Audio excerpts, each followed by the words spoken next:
Isinagawang pagsamantalahan ni Nick si Karina dahil sa pagsaklolo ni Roland sa dalaga.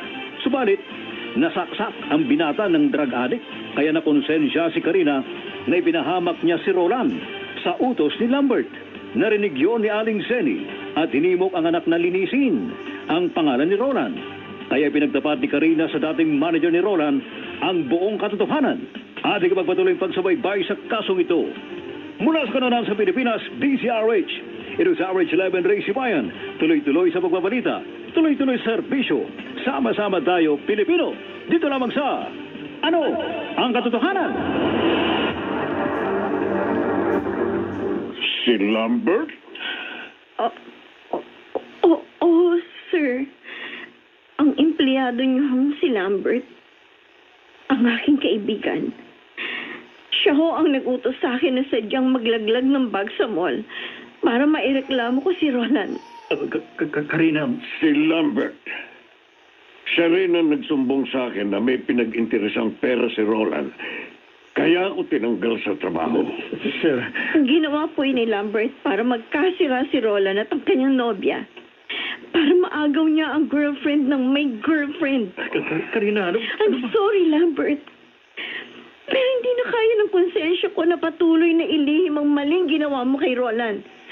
Na nasira ang pangalan at pagkatao, nawala ng nobya at ng trabaho dahil sa pagsunod ko sa gusto mo. Ngayon, malinaw na sa akin ang lahat. Sir, magpapaliwanag po. Hindi na kailangan. Sir. Ayoko nang marinig pa nga namang sasabihin ng mapagkunwari. Sinungaling, makasarili, at mapagsamantalang gaya mo, Lambert. Sir. Pati ako kinasangkapan mo para makapang-argabyado ng isang inosenteng tao na gaya ni Roland. Pinagsisisihan kong naniwala at nagtiwala agad ako sa iyo. Sinayang mo. Sinira mo ang lahat ng pagtitiwala ko sa iyo. Kaya mula sa oras na ito, ayoko nang makita ang pagmumukha mo. Pero, sir... Lumayas ka na sa harap ko at sa opisinang ito. Lumayas ka at huwag nang magpapakita sa akin kailanman. Sir... Layas!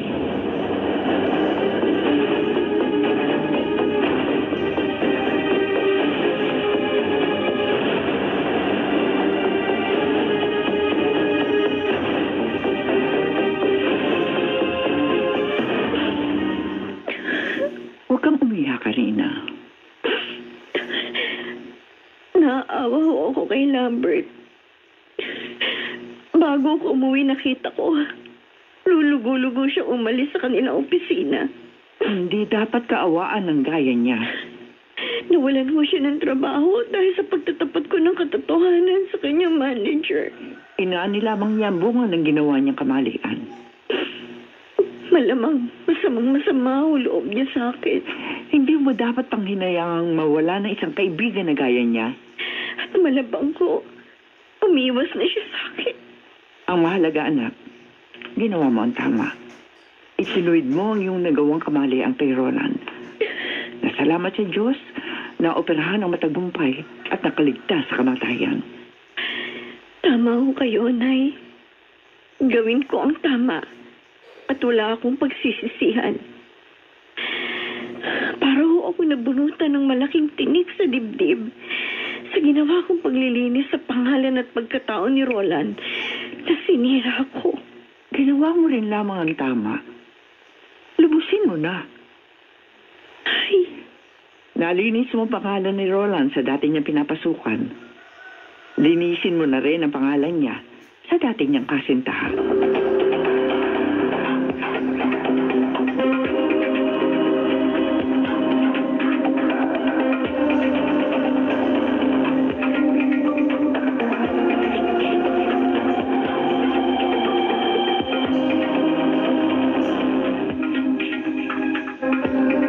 Edith, maniwala ka sa akin.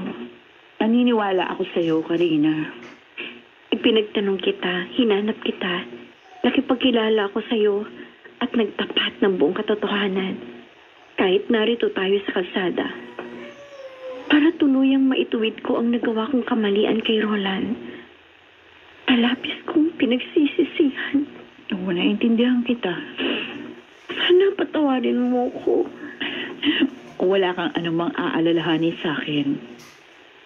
Salamat.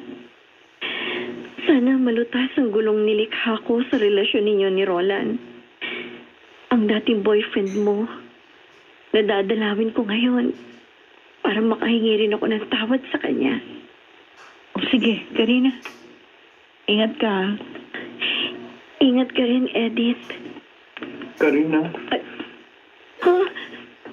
Nick?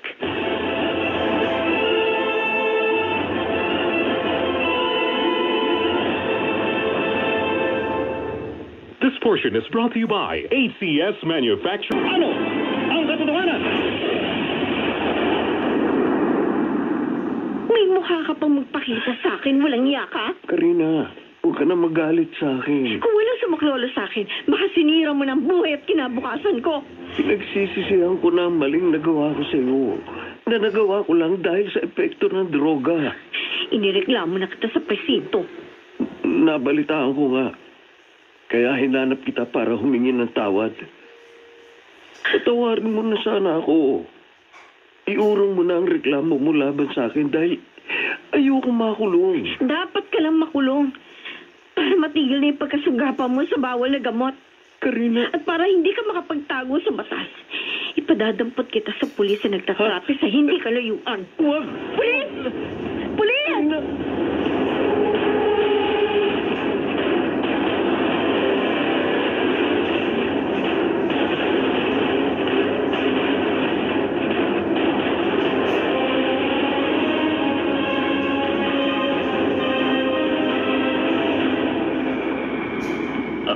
Ano, Edith? Nagkakilala na kayo at nagkausap ni Karina? Oo. Kaya hindi na kita pwedeng patuloyan pa, Lambert. Alam ko na ang buong katotohanan. Na ikaw ang may pakana. Ang may kagagawan. Kaya nasira ang pangalan at pagkatao ni Roland. At kaya nasira din ang relasyon namin. Dahil sa nagawa ko kay Roland, nalalantad sa boss ko. Nawalan ako ng trabaho. Buti nga sa'yo. Edith, Nakapagsisisi na nagtiwala ako sa'yo. wag... Tapos na sa atin ang lahat. Hindi. Umalis ka na. Edith, pakiusap. Huwag ka naman makipag-break sa akin. Mahal kita. Mahal na mahal. Sa buong buhay ko, ikaw lang babaeng binahal ko ng higit sa buhay ko. Ikaw ang babaeng gusto kong makasama sa habang buhay. Ikaw lang. Kaya hindi baling nawalan ako ng trabaho. Madali naman ako magkakaroon ng hanap buhay. Pero ikaw ang hindi ko kaya. Hindi ko kaya matanggap na mawala sa buhay ko. Umalis ka na.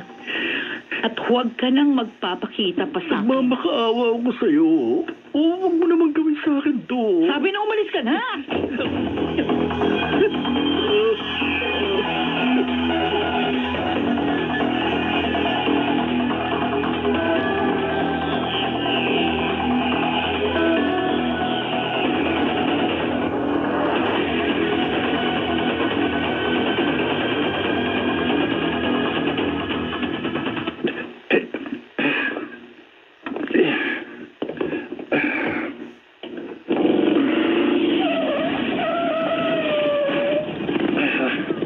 Roland.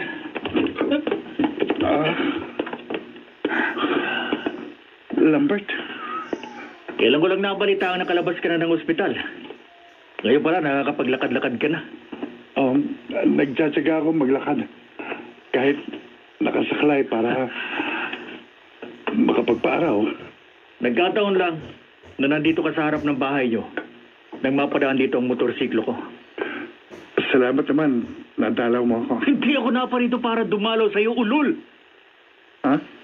Napakalaki ng atraso mo sa akin. Dahil sa'yo, nawalan ako ng trabaho. At dahil din sa'yo, nakipag-break sa akin si Edith. Dahil sa'yo nasira ang buong buhay at kinabukasan ko. Ikaw ang unang nagka-atraso sa akin. Nagkalet-letse ang buhay ko. Lulubusin ko ng pagkasira ng buhay ko. Mamamatay ka! Bitiwan mo lego laman. Hindi ako babae. Sasakaling ko ang lego. Tuturugin kong lalamunan mo. Papatayin kita!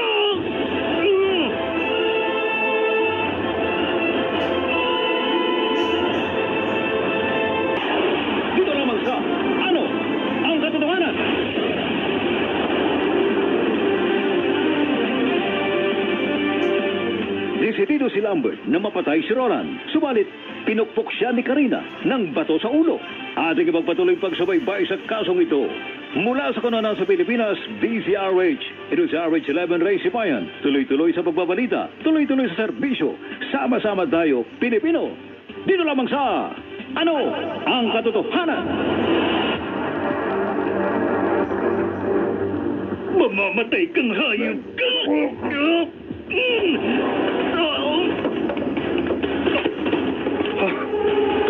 Karina? Roland, napatay ko yata si Lambert. Hindi Karina. Bumagsak siya sa lupa. Hindi na kumikilos. Humihinga ba siya? Salamat sa Diyos. Nawala lang siya ng malay nang pukpukin mo ng batong ulo niya. Hindi ko gustong pakpukin siya. Pero pagdaan ko dito, nakita kong sira sa kanya. At desidido siya mapatay ka. Kaya kumilos ka agad ako. Naging desperado siya dahil nawalan siya ng trabaho.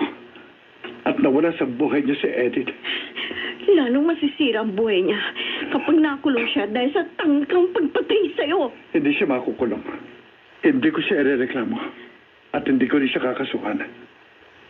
Kapag nakilala niya ang kanyang pagkakamali, kapag nagsisi siya, at nangakong hindi na niya uulitin ang tangkang pagpatay sa akin. Napakabait mo talaga, Roland. Minsan lang tayong mabuhay dito sa mundo, Karina.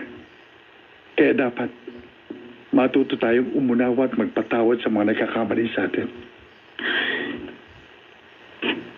Para maging ang mga nagkakamali ay magsisi at magkaroon ng pagkakataong ituwid ang kanilang nagawang kamalian.